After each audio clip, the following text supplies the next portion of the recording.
one of the quarterfinal cup teams was in action last night. Let me do my best, Stephen A. here. How about the Knicks, Janae? How about them Knicks? The Knicks core four, they were all in action against the Raptors here, although came in and out of the lineup a couple of times, gave us a few scares. Case in point, this shot here, Jalen Brunson can't get this one to go, Janae, and then he comes up limping on this play, although... Capitalize on the other side. That man right there, Jalen Brunson is a tough dog, but look at this transition. Yeah, tough, worrisome. Yeah. But the Raptors, they were trying to take everything they could get in this matchup. RJ Barrett, he was saying, hey, this is a revenge game against the Knicks. Brunson did come back into the game. Tough as nails. And, you know, when he sees an opportunity, where? It's not fair. It's like one of those things, you're on your knees and you're barking dog. How about the pose? How about the pose? Statue of Liberty on the broadcast. I love that. It was good. And then Barrett, who'd had a fantastic night, comes and says, you know what?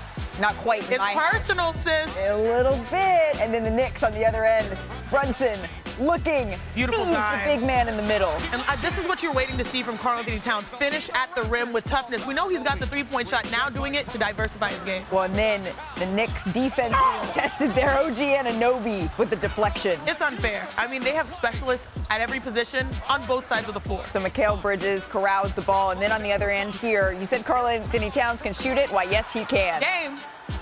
And he let everybody in the entire building know, we're not going to pretend to lip sync here, but hey, Kat, what exactly were you saying after this win? I mean, we them boys. We them boys. I point to that jersey because we put the work in. I know that we're doing everything possible to give ourselves a chance to win every night and put on for the city. So I'm just real happy. I ain't going to lie. I'm happy to win here. I haven't won here in a long-ass time, so I'm just happy to put one on the left column here. All right, so for anyone keeping track, that was Kat's first win north of the border ever. What? Yeah, ever. It was a Timberwolves thing, right? The Knicks outscored the Raptors by 10 after Scotty Barnes left the game midway through the third, thanks to some hot three-point shooting in the final quarter and a half. But I was thinking that someone might be standing on, what is it again, Perk? You remember when I walked in here today? You remember what I told you what our MO is today? We standing on business. We standing on business. We still standing on business. Richard, you're not a part of this because damn it, I'm standing on business even more. Bam!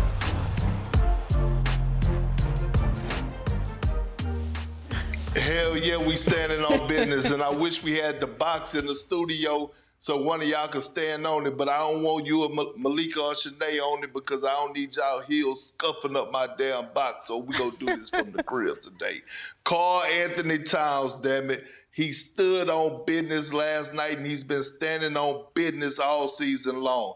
I have him right now just entering the MVP conversation. Look at this pass by Jalen Brunson last night. They're the best duo, pick-and-roll duo in the game of basketball. Who said that Karl-Anthony Towns can't defend? Look at him anchoring that defense without fouling. And then that's what he does best. The best shooting big in the game, Karl-Anthony Towns. And he let y'all know, I'm representing the NY. New York stand up. Orange and blue skies. Karl-Anthony Towns right now, cleaning up the glass like a fresh bottle of what, Shanae? Windex. Windex, baby. You damn right, Malika. Windex. And Shanae. Shooting 44% from the three-point line. Listen, Karl-Anthony Towns, my brother. You know the meme that goes around when he... Salute. Yeah. Yeah, you're doing one of those. That's him, standing on business. Standing on business. I know today's doing like the wax on, wax off over here. I do know that the Knicks are going to face the Hawks on Wednesday in the first round of the NBA Cup, and that is going to be an interesting matchup here. But Janae, do you think Kat, Jalen Brunson, could they be taking the Knicks to Vegas here? Beyond that, I feel like, why can't this New York Knicks squad win it all? Why can't they win the NBA Cup? I mean, the field is pretty wide open right now. Well, they can. You know why? Why? Because Boston and Cleveland are not there. Yes. So the path is certainly wide open there. Yeah, it is. And especially with what we have seen as of late. They've won 10 of their last 13 games. Yep. And during that time, they have had the best offense in the NBA. What do they say? The Brunson burner? Brunson Yeah. burner averaging 26 and 9. 9 is the most important part. His assist numbers are up. Pat, you saw the numbers there. In this stretch of 13 games, he's averaging 24 and 14.5 rebounds. That's the thing that everyone has been saying, like, we need him to rebound, and he's doing exactly that on top of knocking down threes. Perk, you're going to love this one. Perk, you're going to love this one. OG Anunoby having a career year, scoring the ball, 18 points per game. And then last but not least, Mikal Bridges adding 18 as well. Their offense is clicking. It took a while. It's finally here. We all know that they can, get their pieces back and have a better defense, but why not? Why can't New York win it all? I believe they have the pieces to be able to do so. Well, don't forget about Atlanta. They are dangerous. They lost to Denver. They got humiliated by Denver. They had won 5 games in a row. And the one thing that we thought that we would never talk about Atlanta, defense. They have defended. Certainly the addition of Dyson Daniels has made a big impact.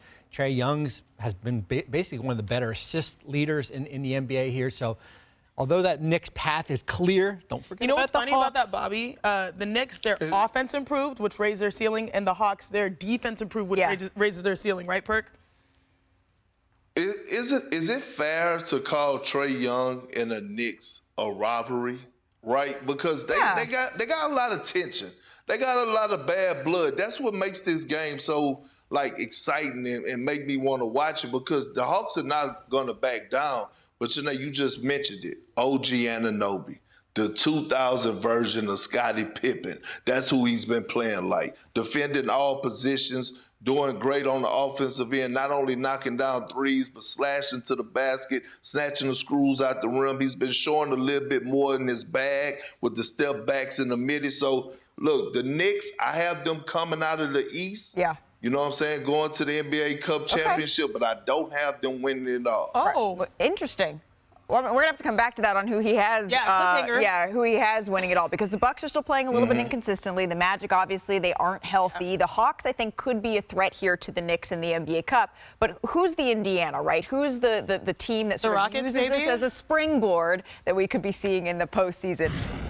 Let's dive into the Mavs and the Thunder. This will be their second meeting this season. Dallas won the first without Luka Doncic in a game that came down to a Lou Dort missed desperation heave at the buzzer off an intentionally missed free throw with OKC down 2. This game will also be a rematch of their 2024 West Semi-Series when the Mavs knocked off the top-seeded Thunder in 6 games. Dallas shot nearly 40% on threes. PJ Washington, remember, he had a huge series as the Mavs' second leading scorer with 18 a game there. And don't be surprised if we see these teams in the 2025 postseason as well. The Thunder and the Mavs have the 2 shortest odds to win the West, according to ESPN Bet. Oklahoma City is at plus 200, Dallas at plus 550. So for more on this winner-go-home NBA Cup game, we are joined now by our Tim McMahon, who, as you can see by that lovely banner behind him, is in scenic OKC. So, Tim, these teams, they met in the playoffs just a couple of months ago. Do you think there's any added motivation going into this one? Howdy, Malika. Well, there's that sweet cup money that's on the line. But, yes, there's some added motivation here. And, look, the Thunder aren't the kind of team that's going to be talking about rallying cries and revenge and those kind of things.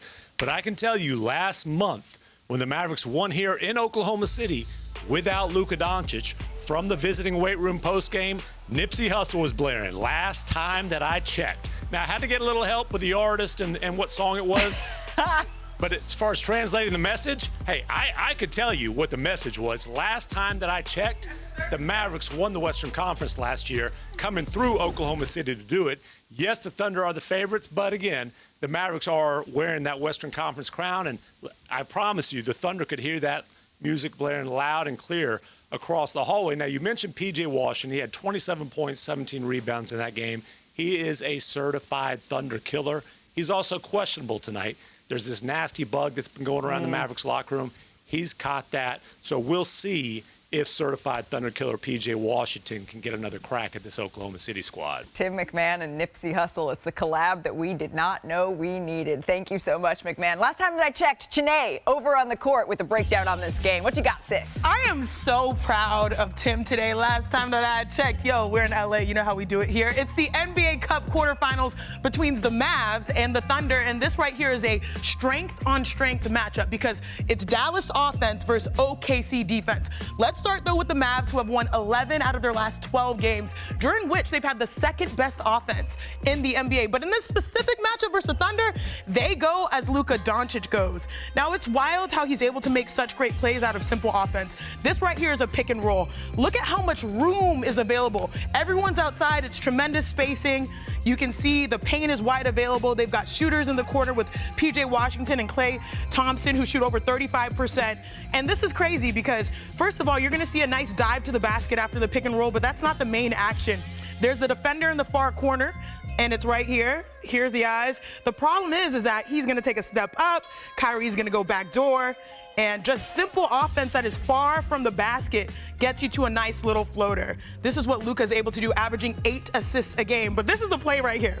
First of all, Luka's so talented, averaging, around 28 points per game, 29 points per game, that he attracts 1, 2, 3, 4 guys in the paint. Now, how is he going to see Kyrie Irving, who I don't even think at this point, this man even understands he's probably about to shoot the ball?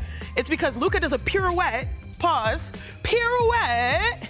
He sees him out of the corner of his eye and is able to knock down the dime. And then, of course, Kyrie finishes off the basket. So it's super smooth offensively for Dallas. Now, if you think about it, what Luka Doncic has been able to do, especially last year in the playoffs, look at these numbers, 27.8 in 4 wins versus 18.4 in losses.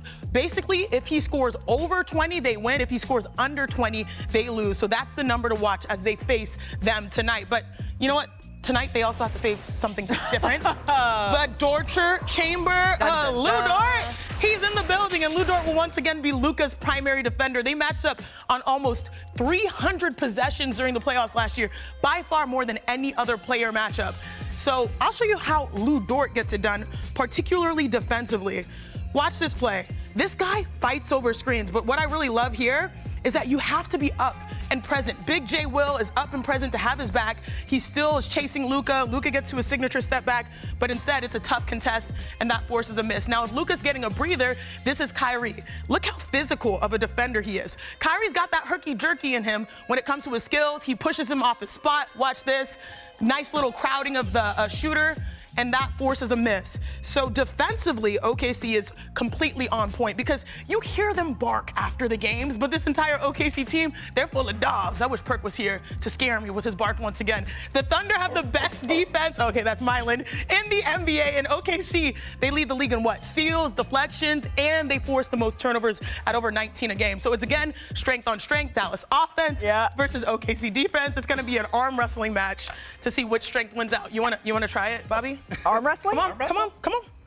Oh, I'm going with Chiney. Me too. Oh, that wasn't. I'm old, Chiney. I'm old. Goodness. I mean, I sort of cheated. All right, now I'm going to want to take on Chiney in the break because that, Bobby, you did not make that look. It wasn't fair. It wasn't fair. No, Chiney put it well, though. This is the Mavericks offense versus the Thunder's defense. Who do you think has the advantage, Kendrick?